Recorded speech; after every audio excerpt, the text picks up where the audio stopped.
doctor Víctor García, y en este ejercicio de libertad religiosa y de culto se presentan también algunas circunstancias que, como todo en la vida, puede ser utilizado de mala manera.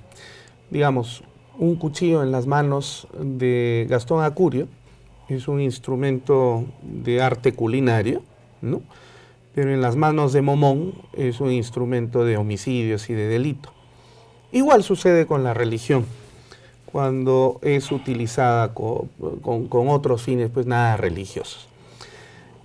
Recordábamos, por ejemplo, este caso de los niños de Dios, sí. Hace casi ya 30 años atrás que han pasado, ¿no?, de estas circunstancias. Pero el día de hoy existen algunas confesiones, no sé si llamarle confesiones, vamos a llamarle confesiones para no ofender susceptibilidades religiosas, que en nombre de la religión, en nombre de la fe, que es innata al ser humano, pero todos los seres humanos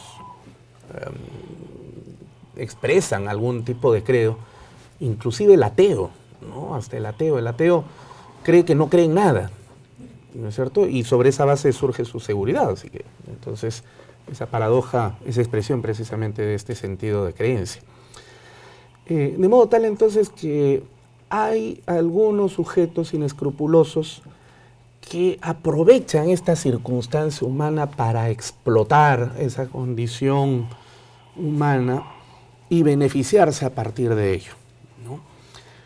Con el cobro de ciertos raros diezmos o la venta de astillas de la cruz, ¿no? Y por precios fabulosos, ¿no? Por ejemplo, hemos conocido en algún momento alguna denuncia de alguna persona que en el Emporio de Gamarra confesó con mucha vergüenza de que en un momento determinado había llegado a comprar una astilla de la Cruz de Cristo hasta por $250,000. Qué bárbaro.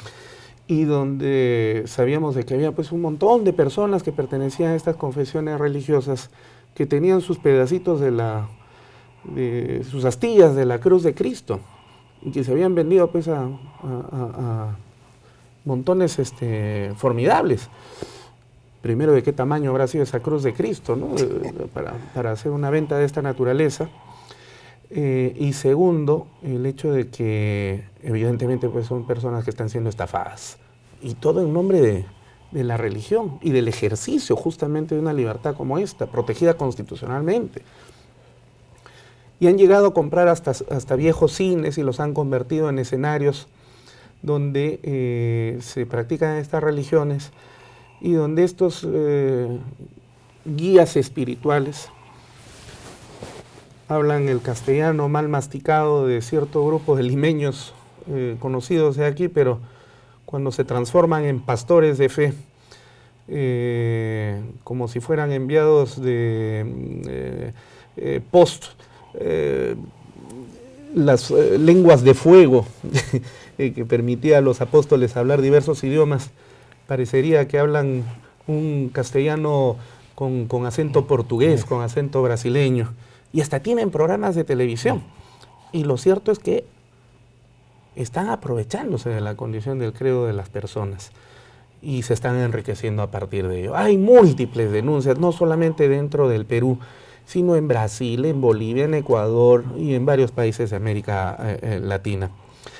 Pero se siguen escudando en la libertad de religión o de religiosidad, de culto, así como, por ejemplo, un símil y un paralelo, en nombre de la libertad de prensa. Uno cuando se va a ver los titulares de los diarios en cualquier kiosco aquí en Lima o en cualquier parte del Perú, no faltan esos periódicos literalmente pornográficos de un solo, literalmente pornográficos. Y no se les puede cerrar porque inmediatamente se amparan en la libertad de prensa, cuando eso no es libertad de prensa. Igual estos señores están estafando en nombre de la religión y de la fe cristiana a gente, pero parecería que no se puede actuar porque inmediatamente se pone en discusión el intocable tema de la libertad religiosa.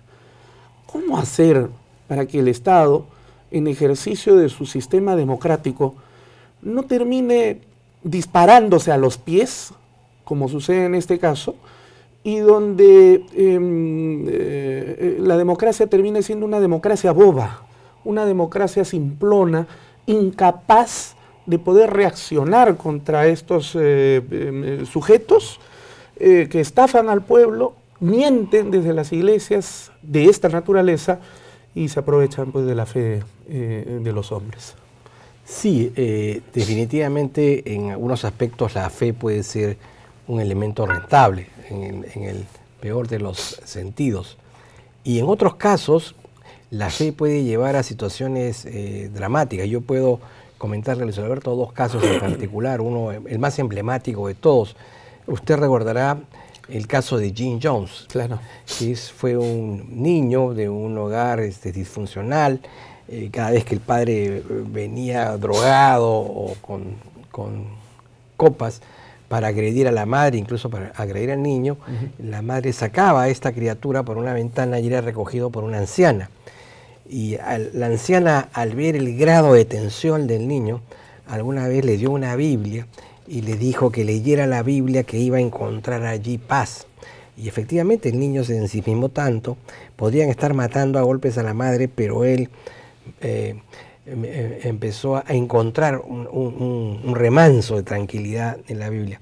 Como es comprensible, con los años se hizo pastor y se convirtió en uno de los pastores más importantes de la sociedad americana. Pero este niño estaba tocado por su infancia. En un momento determinado violará a algunas de sus creyentes, coparticipará en una serie de actos delictivos con bandas organizadas, consumirá drogas.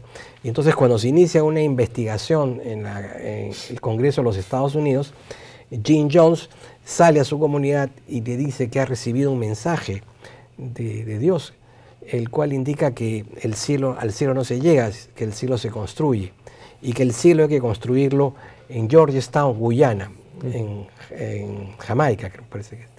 Y entonces consigue que varios miles de americanos en el lapso de unos meses consigan trasladarse a esa ciudad, hagan donaciones, y allí tiene periodos de gran lucidez, porque era un gran orador, y tiene también estos periodos, digamos, de locura, hasta que finalmente recibe el mensaje del Señor de que hay que partir y hace preparar un veneno que muchos de los fieles, hay que decirlo, lo bebieron total y absolutamente. Junto con sus hijos. Sí. Y a los más avispados, quizás usted y yo, los ametrallaron, ¿no? Y murieron cerca de 900 personas, ¿no? Y otro caso, que también es importante, es que hay una iglesia que funciona incluso en el Perú aquí, que se llama la Iglesia de la Ciencia Cristiana, que fue creada por Annie Baker y que cree en la curación por la oración. En consecuencia, cuando uno se enferma no necesita usar fármacos, no necesita el médico, sino que hay que utilizar ese vehículo de comunicación con Dios, que es la oración. Una hija de un miembro de esta congregación va a un paseo, le pica una araña, en fin. Bueno, cuando se dan cuenta de varias semanas después, los padres empiezan a orar y mientras más se enfermaban, más oraban, acompañados de los miembros de su comunidad. Finalmente la niña muere y algunos vecinos denuncian a esta familia por una supuesta omisión. Y el caso termina de una manera muy curiosa. Ellos llevan al Poder Judicial a, digamos, connotados escritores, deportistas, gente de la farándula, que dan fe de haber tenido grandes problemas médicos o personales y haberse curado única y exclusivamente con la oración. Finalmente la Corte Suprema norteamericana absuelve a esta familia, señalando de que en el marco de sus creencias han actuado de conformidad con ellas, ¿no? Entonces, sí, la fe puede generar, digamos, situaciones como esta o como las que usted ha mencionado, y frente a ella lo único que cabe es cierta presteza, una mirada, no digo descreída, pero atenta de los fieles para no dejarse engañar, ¿no? Sí, me viene al recuerdo también esta imagen del FBI ingresando al rancho de David Koresh en Waco, Texas, recordaba usted, donde también terminó pues en una forma trágica, ¿no? Pero el Estado de Estados Unidos pues tiene una reacción completamente diferente a la que tiene acá el Perú, por ejemplo, ¿no es cierto? Sí, aquí, digamos, hay un amplio campo para las iglesias informales, ¿no? Que además no pagan impuestos, como usted lo había sí, hay 152 comunidades, bueno, que están acreditadas en el Ministerio de Justicia. Tienen que tener más de 5.000 fieles, creo que tenían que tener, no sé si 5 o 10 locales en el país como mínimo, no recuerdo bien ese dato. Que con seguridad, doctor, están lavando activos, eso sí es clarísimo. Ah, eso es posible, sí, eso es posible. Con mucha posibilidad. Bueno. Y hablando de lavado de activos, están efectivamente exoneradas del pago de impuestos, pero hay casos en los cuales el Estado peruano inclusive hasta destina parte de su presupuesto, ¿no?, a alguna confesión específica. Este es el caso de la Iglesia Católica. Pero eso tiene una explicación, Luis Alberto, porque yo he escuchado varias veces ese reparo, en el sentido de que por qué causa, por qué razón la Iglesia destina un presupuesto del Estado. Incluso hay un decreto supremo que establece los montos que ganan que perciben los obispos, en fin, y hasta el monaguillo. Y la respuesta es esta. Eso fue parte de una negociación. Y es que durante el proceso de independencia y luego en buena parte de la República, los bienes del Estado fueron objeto de apropiaciones o destrucción por parte del Estado. Por ejemplo, en la época de la independencia ingresaban a las iglesias y retiraban pues el acero, el fierro para construir. Luego una municipalidad o un ministerio necesitaba ampliar una avenida y le cortaban a la iglesia. Y se tumbaban pues un convento, ¿no? Entonces todo esto generó una deuda, una deuda que en el caso de ser cuantificada, digamos, por moras e intereses, sería incalculable. Entonces se estableció un criterio práctico, es decir, canjeamos esta deuda por este mecanismo, ¿no? Entonces esta asignación es consecuencia del reconocimiento del Estado a un conjunto de deudas a lo largo acumuladas, ¿no?, que prefirieron en términos pragmáticos, antes que cuantificarlos, consolidarlos de esa manera. Ya. ¿Y recuerda usted cuál es el porcentaje del presupuesto destinado para el pago de esta deuda? No, digamos, sí, por ejemplo, un obispo él tiene el sueldo de un ministro de Estado, son 30.000 soles, y así eso va bajando sucesivamente. Ya. Hasta los niveles más... exacto, pero vuelvo a repetir que esto está vinculado, va atado a el tema de la deuda, ¿no? ¿Esto tiene que ver con el concordato que celebramos con Roma? Me parece que es anterior, pero en todo caso tendría que ver con el concordato, ¿no? En realidad el concordato es una jugada maestra de la Iglesia, hay que decirlo, porque de alguna manera la Iglesia Católica ha mantenido todas las prerrogativas que siempre tuvo cuando fue Estado confesional, pero liberándose del patronato real, es decir, el derecho del presidente a escoger al obispo, ¿no?